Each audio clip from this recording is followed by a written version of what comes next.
Согласно принципите на ВМРО ДПМН, ние постојано сме помеѓу земјоделците и помеѓу граѓаните на Република Македонија. Денеска на барање на земјоделците сум во Чешиново Блешево на средба со нив.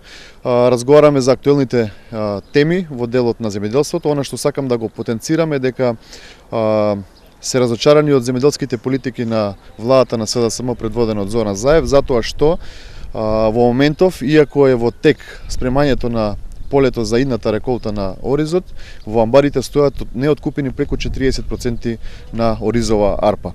Луѓето едноставно не може да ги покријат основните трошоци за живот, бидејќи пласманот на оризот минатата и оваа година е на многу лошо ниво. Она што од тука сакам исто така да го потенцираме дека во целина земјоделството, источниот фонд во овој регион е намален за преку повеќе од 60%.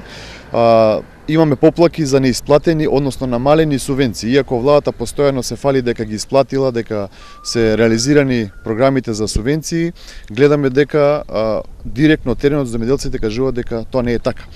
Ова не е слика само во Чешиново Блешево. Кај да одиме постојано во комуникација со земјоделците, со граѓаните, гледаме дека погубните на политики на Зоран Заев и Николовски се повеќе од катастрофални, затоа што земјоделците се очуваат со многу лоша година. И минатата, меѓутоа и оваа година, гледаме дека на почетокот имаме лоши политики. Она што во разговор со нив го кажуваме дека за македонскиот земјоделец доаѓа светла иднина, бидејќи ВМРО ДПМН има и кадровски, меѓутоа има и потенцијал со успешни проекти кои што во иднина ќе ги реализираме. Ќе имаме добра земјоделска година, бидејќи земјоделците заслужуваат сигурен пласман.